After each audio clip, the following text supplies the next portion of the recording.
Hello and welcome to Guftugu. We have the writer Mridula Koshy with us today. Thank you so much, Mridula, for coming. My first question to you is about your very interesting bio, which says that when you were in America, you worked as a community organizer, as a union organizer, and also in the KFC. Is that right? So that was never supposed to have the kind of long life it has had. When my first book was getting ready to be published, in the PR department, someone said, say something interesting about yourself. And I said, I've had a lot of odd jobs, and I listed them off. And I think I did it a little bit because so much of my book was, my short story collection was about people's working lives. So in a way, I was sort of saying, I've had a working life in which I've done all these jobs. I've certainly, if you work at KFC, you don't just work at KFC, which is a fast food these days all over the world, joint, but quintessentially American because it's Colonel Sanders fried chicken from the South. You actually clean toilets. That's what you do when you work in fast food. So I listed it off for that, and I thought it would have purchase for like the 2 months or 1 month or whatever length of time a book is being promoted. So I've been surprised at how it's gone on. Well, not surprised after a while. I've been interested. The interesting thing about my bio is that people have been interested in it. It's because I think people here in the middle class don't expect other middle class people to work like that with their hands. Or if they do, which many do because they go abroad and they go to college and they have work-study jobs where they clean toilets. They don't talk about it. So we have all the stigma around work, and because we've designed our society so that, for thousands of years, only a certain particular group of people are supposed to do this kind of work and that kind of work, and so we're never going to say that we do that work. So I wasn't even making a statement back then. It's only anyway a statement in my own head. I think people look at it and they're like, oh, how amusing or how appalling or what bad taste or isn't that odd? And I look at them looking. Yeah. I found that interesting. I mean, not odd, but yeah, I just found that wow. I just wanted to. You didn't study abroad. No, I didn't. But I haven't cleaned toilets, but I've done my share of odd jobs. I'd like to refer to this essay that you wrote on Malayalam, on writing in Kerala, writing and reading in Kerala. And there's several points that you make, and I'll pick up from some of them. You say that you're writing of M. Mukundan. He has a more experimental style than, say, a realist novel that you find so often in English fiction. So, and you say that it's because there's a readership to whom he writes, and you don't have to explain that place to that readership. Whereas sometimes, if you're writing in English, you also might have to explain a certain space. So is the choice of the form or the style, say the realist style, because of that?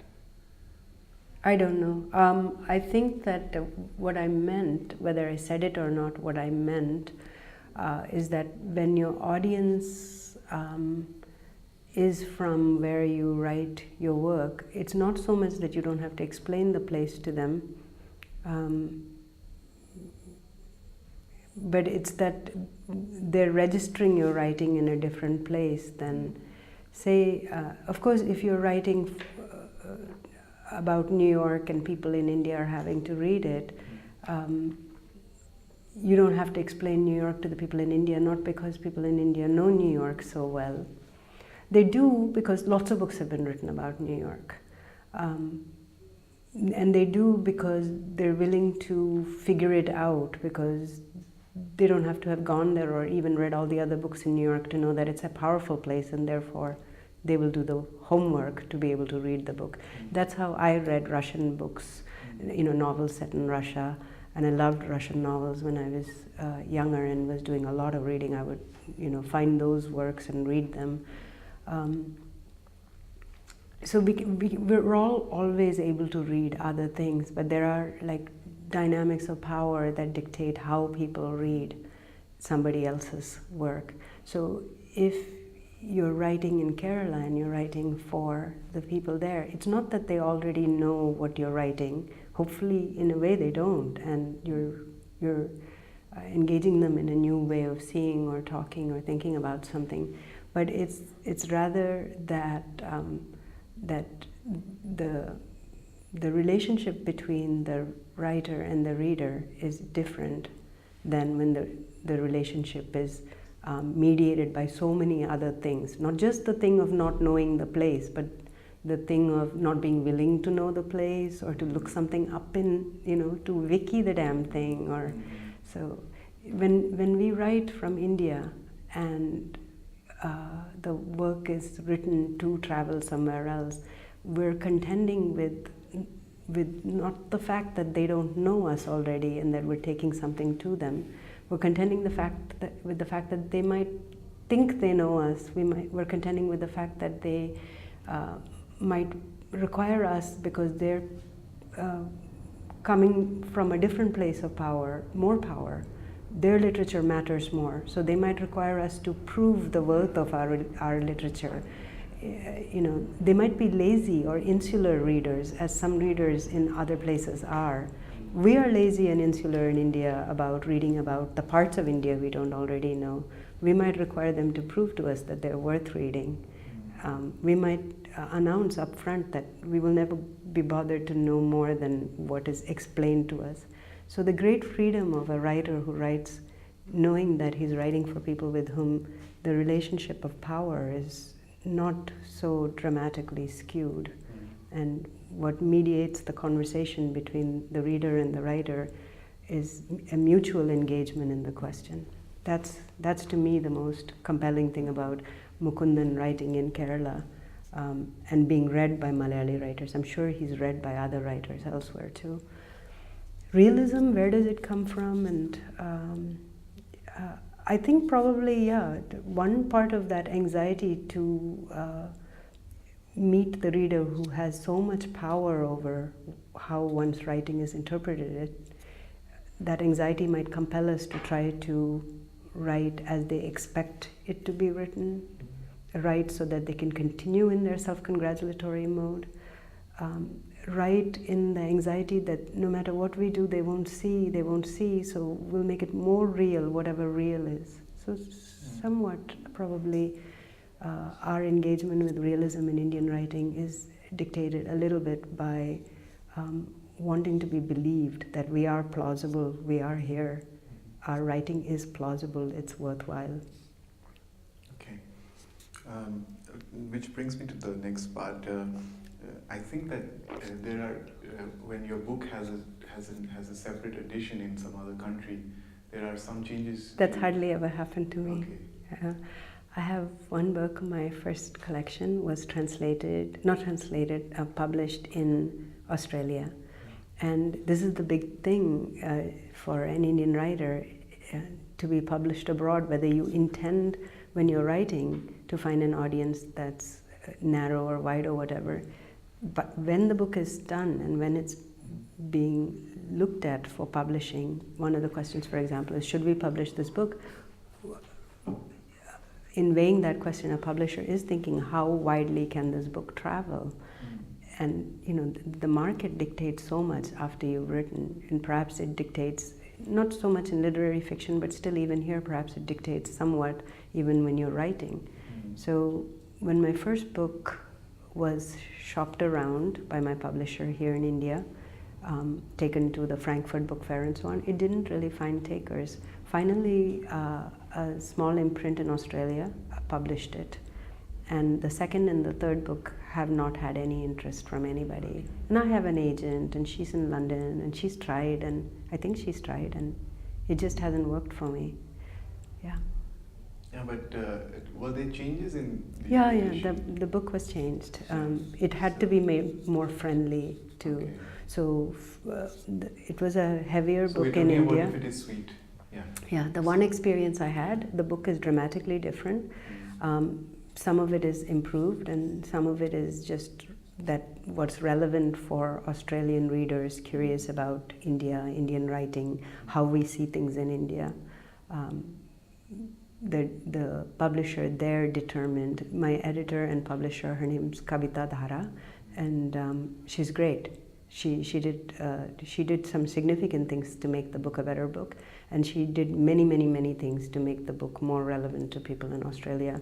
One of the significant things in that latter category was, I think she axed some, I don't know, half the book is gone, the other half is there. So a lot of stories were removed, some stories, and there's an argument that maybe the stories, she was looking at it very much from the point of view of the Australian reader, but in as much as the Australian reader is like any reader, possibly even the Indian version should have been shorter. I don't know. Maybe. You rely so much, I rely so much on somebody else telling me, and I've always been grateful to be edited.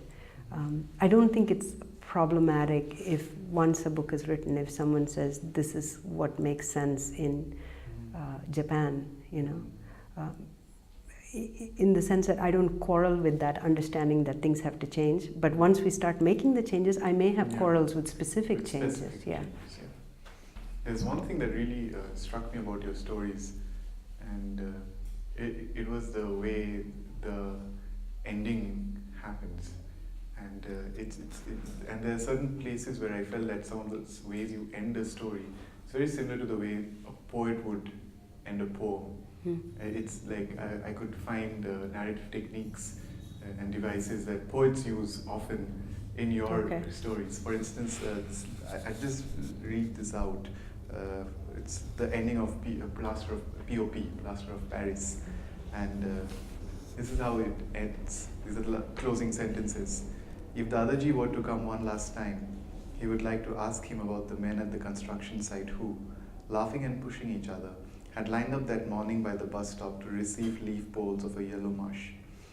I wonder what that was, he thinks. They kept getting their bowls filled again and again. After then came the women. They, like the men, and after them the children, had all laughed. I wonder what they were eating, and if it was sweet. I could see that here you obviously worked on the ending of the phrase, but what is also interesting that you shift from a third person narrator to enter his, and you enter the personal pronoun comes in, and we enter into the character's mind, and it's his voice. So it's interesting in the sense that it doesn't do anything to the plot. We don't know where he'll go after this. But it's so beautiful. So how do you work with closures, especially because you don't seem to work with plot-driven narratives? Right, I don't. I think sometimes my readers have been dissatisfied because they wanted to know more about, or to know more clearly what would happen next, say at the ending of the story, or in some cases even in the middle of the story, like what's happening here. I prefer the murk of the interior. In part, it's a political thing for me.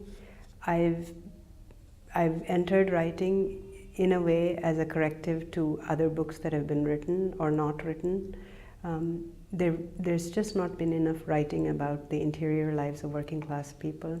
And when I want to see through my writing what there is to be seen, the thing I'm most curious to see is what's inside people. Not so much what's outside and what they're doing, but what's inside. And I find my own interior landscape is so interesting to me, and in a way it's about amplifying that interest for me myself when I decide to imagine me as someone else or someone else as me through writing. So my class politics will take me to writing about people from working class. There's no way I'm going to have them going from plot point A to plot point B. I'm going to be more interested in how they experience interiorly plot point A, and maybe I'll never even get to plot point B. I'm not sure if I remember the question you asked was how do I, or the poetic ending. No, these are sort of narrative Yeah. I mean, this is something that I expect of a poem or I find in a poem and it surprises me. Yeah. Okay, but so I find that in your stories. Right. When I started writing, I didn't know how to write. And I used to look for instructions on how to write. Like, in the way that, you know, anything else in life that you don't know, you sort of look around you. It's not that I went and back then, even 10 years ago, there weren't as many blogs telling you how to write or whatever. So I didn't do that. But in the way in which sometimes you're just going through life and you don't know how to do something. For example, you don't know how to parent your child or whatever. And then, or you don't know how to fix your broken sink. And then suddenly someone will say something and it'll illuminate for you what you haven't known, and it'll all make sense. So it was like that. Somebody said you have to know the ending before you write. So I started making that a rule for myself. And by that I just meant that if I ever found the beginning of a story, like I was like, oh, I want to write about this, then I made that my ending. Okay. To be able to write, I would say, I won't allow myself to get to this thing that I want to get to till I've written the damn story. So I think probably that influenced how the endings of my stories look. In some ways they look like the beginnings of stories that then don't get written because I started backward, or I'm influenced by other people's thinking. And could you name some of the specific names? POP, the short story POP is like was a project for me that came from reading Alice Munro. And I read a story of hers in which she had generations of people. It was a story about immigration. I don't remember. I think it was The View from Castle Rock or something like that. It was a story about people on a ship and they were leaving, I think, Ireland, anyway, the old world, and moving to the new world. And there was a child on the ship, and then the child is there later, but as an adult. Or so, I might be getting the story all wrong now, because it's quite a long time ago that I read it. And I had this shock of recognition in reading this, that generations matter, that the image of a person as having had someone before them and as having someone after them matters. And I really want to do this in a story. So when I wrote POP, it's in 3 parts. And in the first part, we have one generation. And in the second part, we have the next generation. And in the third part, we have the third generation. For me, that idea was politically a powerful idea because, again, when we think about working class people, we don't think about where they come from or where they're going. And we think about them as very static. Like, so they exist in literature usually as a foil for the main story. And in that, they have no past and they have no future. So it was a very interesting project for me. That's how I did that particular story. Yeah, I imitate a lot of other writers, like techniques, or I'll see something that's compelling and I'll want to use it to serve my ideas. My ideas are my ideas that I want to figure out in my writing.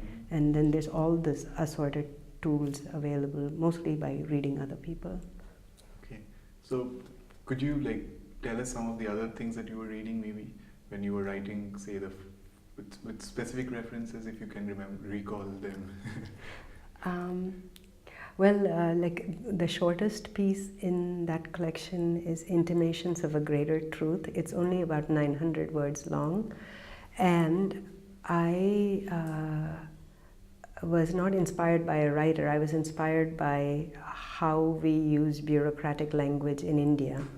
I wondered if there's anything redeemable about this language anymore, and particularly the word intimations.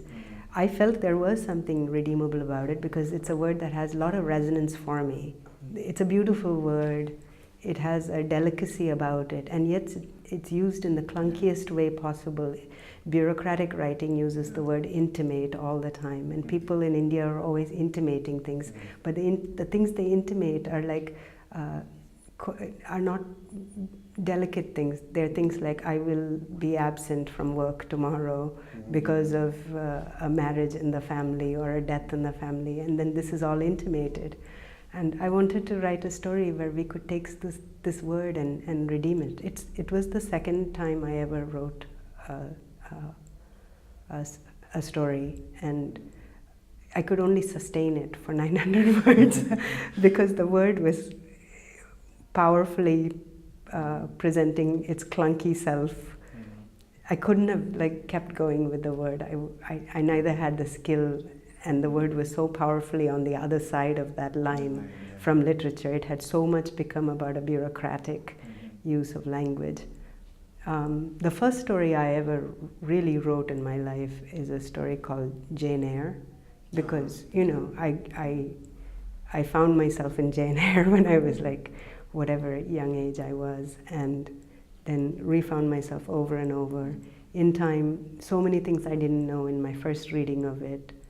I think if I was on a deserted island, it's not the story I would want to read again and again, but it's the story I would want to write again and again. Like if I was only ever allowed to write one story for the rest of my life, I would just rewrite that one story over and over. So